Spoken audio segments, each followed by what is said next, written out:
Başka normaldir satındakı. Hə? Antena zat çıxmıyor. 100%. Zat vurmuşsan qırmızı gedir orada. Səsi gedir.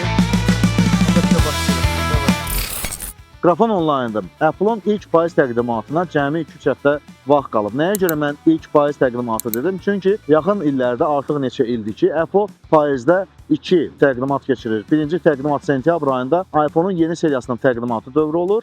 Oktyabr ayında isə yeni iPad-lər və yeni MacBook Air-lər, MacBook-lar təqdim olunur. Bu günlərdə istədim ki, Apple-un yeni device'ları haqqında məlumatları, xəbərlər toplusunu sizə təqdim edim. Videonun əsasına keçməmişdən öncə sizin hər birinizə təşəkkür eləmək istəyirəm. Qrafon abunəçiləri, bu videonu abunəsiz izləyənlər, hər birinizə çox sağ ol deyirəm. Amma bu videonu abunəsiz izləyənlər mütləq kanala abunə olsunlar ki, qrafonu irəli aparaq. Qrafonun irəli aparılması sizə olan hədiyyələrin sayını da artıracaq və dəyərini də artıracaq. Əgər sən maariflənmək istəyirsənsə, texnoloji cəhətdən savadlanmaq istəyirsənsə və ən əsası hədiyyə qazanmaq istəyirsənsə, qrafon sənin kanalındadır. Qrafon sənin kanalındadır. Bugünün əsas xəbərlərinə keçək. iPhone 17i-nin texniki xüsusiyyətləri internetdə yayılıb. Apple iPhone 18-i təqdim etməyəcək. 26-cı ilin Apple saatları barmaq izi sensoru və tam fərqli dizayn əldə edəcək. Apple yeni və tam fərqli bir əməliyyat sistemi hazırlayır. 21 avqust tarixində Azərbaycanda tam olaraq 15 dəqiqə ərzində internet kəsildi. Belə xəbər başlıqları deyir ki, bu videonu elə indidən avans olaraq like et. Siz də like edirsiniz və komment yazmağı unutmursunuz. Hər birinizə xoş izləmələr. Yeyib içməyə yanınızda nəysə varsa, mən başladım.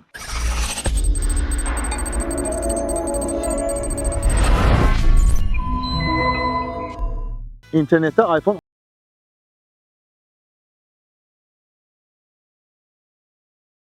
Nədir? Sizin internetdə bu gündədir, donmalar və kəsilmələr var.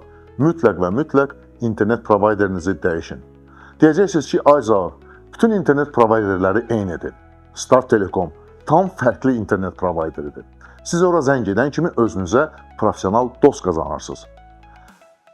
Xoş ünsiyyət, kəsilməz internet və professional texniki servis ancaq və ancaq Star Telekomdadır.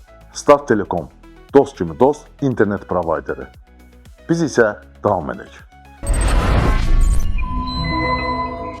İnternetdə iPhone 17i-nin bütün texniki xüsusiyyətləri yayıldı. Amma sizə onu deyim ki, heç iPhone 16i Azərbaycanda o qədər də məşhur olmadı. Bunun nədəni isə təkcə iPhone 16ilərin o qədər də keyfiyyətli və ya keyfiyyətsiz olması deyil. Azərbaycanda bu smartfonların qiymətinin tam kosmik olmasıdır. Əgər qiymətlər biraz aşağı olsaydı, mən əminəm ki, iPhone 16i-ni xalq iPhone-u adlandırmaq mümkün olardı. Təəssüf ki, bu Azərbaycanda olmadı. iPhone 17i-nin də Azərbaycanda məşhur olmasına heç inanmam yoxdur. Smartfonun təqdimatı 26-cı ilin yazında planlaşdırılıb. Smartfonun xüsusiyyətlərini Digital Chat Station ləqəbli insider açıqlayıb. iPhone 16i kimi iPhone 17i-də 6.1 inçlik OLED ekrana sahib olacaq. Ekran tezliyi də 60 Hz-də qalacaq. Lakin smartfon köhnə modellərdə olduğu kimi monoqaş yox, Dynamic Island alacaq. Yeni məhsulun texniki əsasını sürətli A19 prosesoru təşkil edir. RAM əlbəttə ki 8 GB, daimiyyatlar 128 və ya 256 GB olacaq. Batarya haqqında məlumat yoxdur. Arxa kameranın hələ də tək 48 megapiksel olacağı deyilir. Ön kamera 12 megapiksel, qiyməti açıqlanmır. Yəqin ki, bilirsiniz ki, Apple iPhone 9-u təqdim etmədi və gələcəkdə, yəni 26-cı ildə iPhone 18-i Apple təqdim etməyəcək. Bununla belə 2026-cı ilin payızında iPhone seriyası hələ də 4 device'dan ibarət olacaq. Əsas iPhone 17 öz seriyasında sonuncu olacaq. 2026-cı ildə o, tək arxa kameralı, nazik və yüngül iPhone 18 Air ilə əvəz olunacaq. Premium iPhone 18 Pro və flagman iPhone 18 Pro Max da təqdim olunacaq. 2026-cı ildə payız təqdimatının 4-cü smartfonu kitab form faktorunda qatılan displeyli Samsung Galaxy Z Fold-a bənzər iPhone olacaq. Çox güman ki, o iPhone Fold adlandırılacaq. Bu tarixdə ən bahalı iPhone olacaq. Başlanğıc qiyməti 2000-2500 ABŞ dollar diapazonunda olacağı gözlənilir. Həmçinin 2026-cı ildə iPhone 16i-nin varisi olacaq və eyni ekran və kamera, lakin daha güclü prosesor alacaq. iPhone 17i-nin premyerası planlaşdırılır. Təqdimat çox güman ki, yazda keçiriləcək.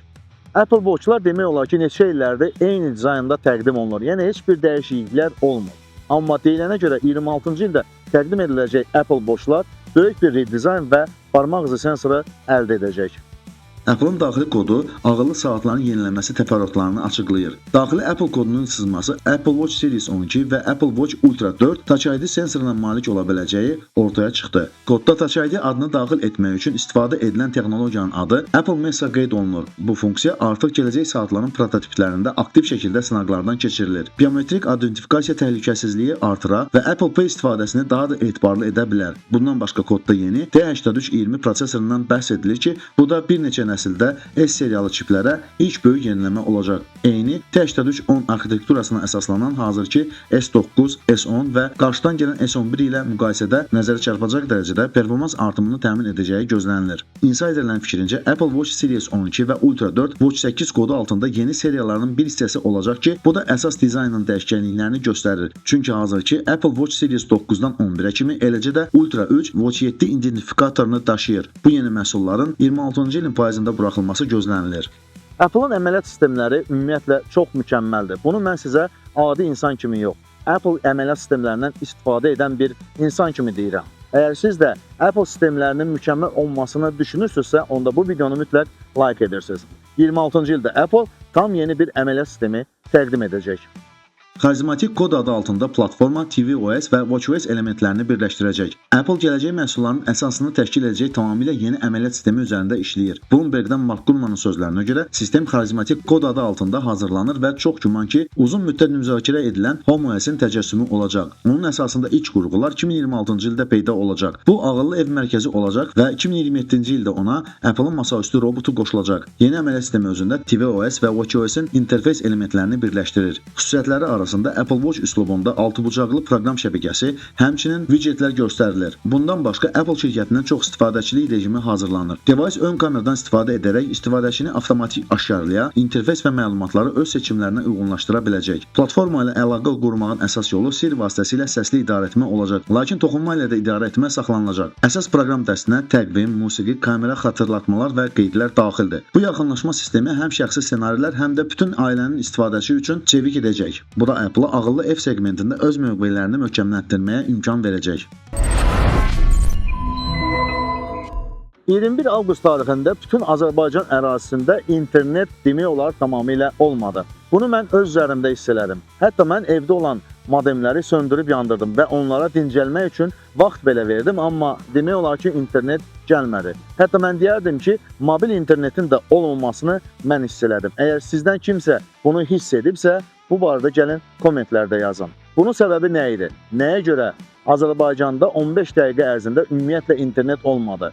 Qeyd edilib ki, ölkəyə internet trafiklərini təqdim edən əsas backbone operatorlarından biri olan Delta Telecom-a qarşı DDoS tipli geniş miqyaslı kiberhücum həyata keçirilib. Rəqəmsal İnkişaf və Nəqliyyat Nazirliyi tərəfindən ölkəmizdə internet xidmətlərinin davamlılığı planı çərçivəsində internet provayderləri dərhal alternativ backbone operatorlarının şəbəkəsinə yönəldilib. Qısa müddət ərzində istifadəçilərin internetə çıxışları təmin olunub. Atılan addımlar nəticəsində Delta Telecom-a qarşı kiberhücumun qarşısı qısa müddət ərzində alınıb. Delta Telecomun xidmətləri bərpa olunub, deyə qurumdan bildirilib. Azərbaycanda internetin sürətinin və keyfiyyətinin artırılması gözəl bir tendensiyadır və buna görə də internetin sürətinə görə biz dünyada 1-2 addım irəliləmişik. Kim ki 21 avqust tarixində internetin olmamasını hiss elədisə, yenə dediyim kimi kommentlərdə gəlin bu barədə danışaq. Bugünlük isə bu qədər. Video xoşunuza gəlsə əlbəttə ki, like edirsiniz. Xoşunuza gəlməzsə, yenə də ki, dislike edirsiniz. Amma kim ki dislike edirsə, xahiş edirəm, kommentlərdə yazsın ki, nəyə görə dislike qoydunuz və nə xoşunuza gəlmədi. Çünki mən bunu oxuyub və sizin məsləhətlərinizə qulaq asmağa çalışacağam. Videonu bura kimi izləyən hər kəsə təşəkkür edirəm. Bu videonu abunəsiz izləyənlər, gəlin birinci videonu like edin, sonra isə qrafona abunə olun. Qrafona abunə olmaq odur ki, sizin sayınız artır və sizə təqdim olunan hədiyyələrin keyfiyyəti və sayı artır. Gəlin sayımızı artıraq ki, qrafon irəli getsin. Kanalımızda daha çox maraqlı videolar var, maarifləndirici videolar var, hətta challenge dolu videolarımız var. Siz bu videolara baxmaqda, videoları like edib komment yazmaqda və ən əsası kanala abunə olmaqda davam edirsiniz. Mən isə YouTube'da olduğum üçün sizinlə sağollaşmıram. Eğlendirir grafon, abunenizi gözleyin. Comment yazdın süper grafona, hoş geldin. Grafon eğlendirir, grafon abunenizi gözleyin.